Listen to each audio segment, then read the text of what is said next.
Hello everyone, welcome back. Today we're going to talk about something very simple but very useful, our daily life. If you're learning English, talking about your daily routine is one of the best ways to practice because you already know the story, you just need the words. So let's imagine a normal day from morning to night. I'll describe each part slowly and clearly, and you can repeat the sentences out loud. Ready? Let's begin. Waking up. My alarm goes off at 6:30 in the morning. Honestly, I don't jump out of bed right away. I usually hit the snooze button once or twice. After a few minutes, I finally get up, stretch, and open the curtains to let some light in. The first thing I do is go to the bathroom to wash my face and brush my teeth. Then I look in the mirror and think, okay, one more day. Let's do this. After that, I go to the kitchen to make coffee. I really can't function without my morning coffee. It's like turning on a switch in my brain. While the coffee is brewing, I check my phone for messages and take a quick look at the weather forecast. Some useful phrases here. My alarm goes off at. I hit the snooze button. I get dressed and get ready for the day. I grab a quick breakfast before I head out. Breakfast and getting ready. Breakfast is usually simple. Maybe some toast with butter, a boiled egg, or a bowl of cereal. Some days, if I'm in a hurry, I just eat a banana on the way out the door. While I eat, I think about my plans for the day. What meetings do I have? What tasks do I need to finish? Sometimes I make a short to-do list in my notebook or on my phone. After breakfast, I get dressed. I choose my clothes depending on the weather and what I'm doing that day. Maybe something casual if I'm working from home, or something more formal if I have a meeting. Then I grab my bag, my keys, and my phone, and I head out the door. Part 3. The commute. Getting to work is part of almost everyone's daily routine. Some people drive, some take the bus or the train, and some people walk or ride a bike. Personally, I take the bus. It takes about 25 minutes, and I usually spend that time listening to music or a podcast. Sometimes the bus is crowded, and I have to stand the whole way. That's not my favourite part of the day.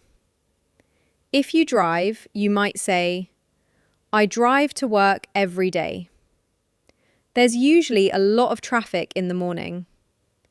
If you take public transportation, I take the subway to the office.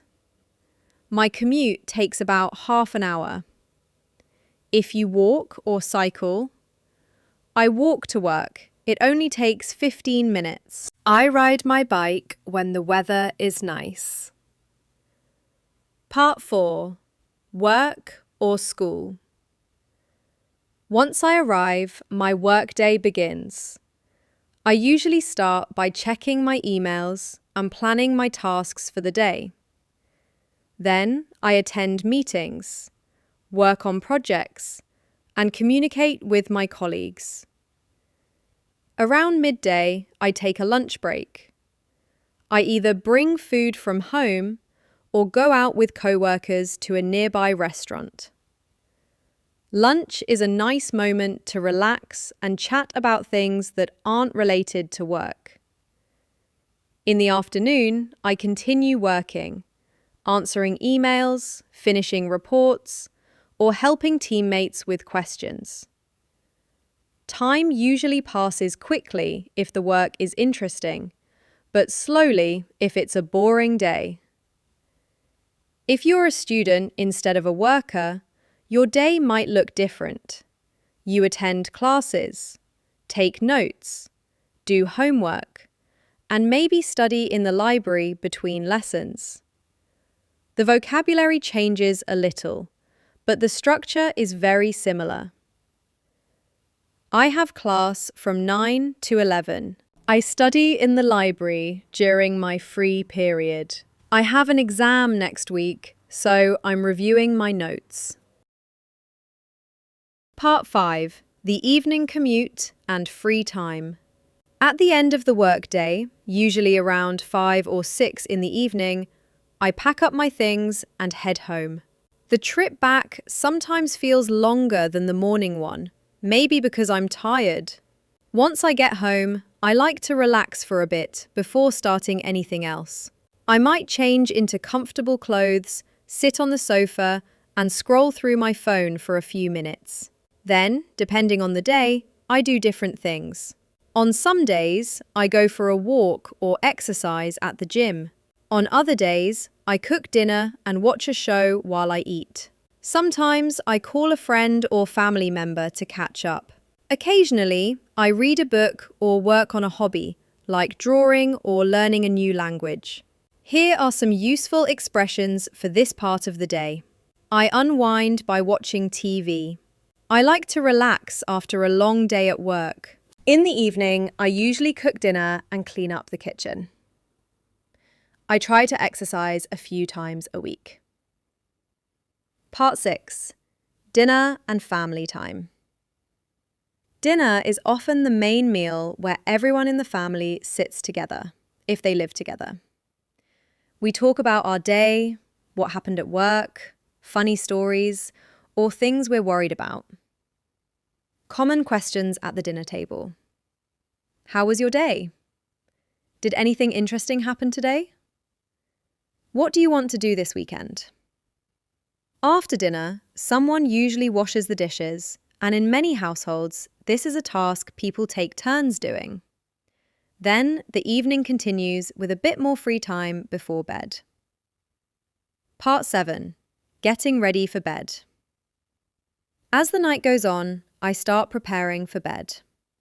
I usually take a shower, put on my pajamas, and maybe read a few pages of a book to relax my mind. I try to avoid looking at my phone too much before sleeping because it can make it harder to fall asleep. Instead, I might listen to some quiet music or just lie in bed thinking about the next day. Useful phrases. I usually go to bed around 11. I like to read before I fall asleep. I try to get at least 7 hours of sleep. Part 8. Talking about routines. Grammar focus. Before we finish, let's quickly review the grammar we use to talk about daily life.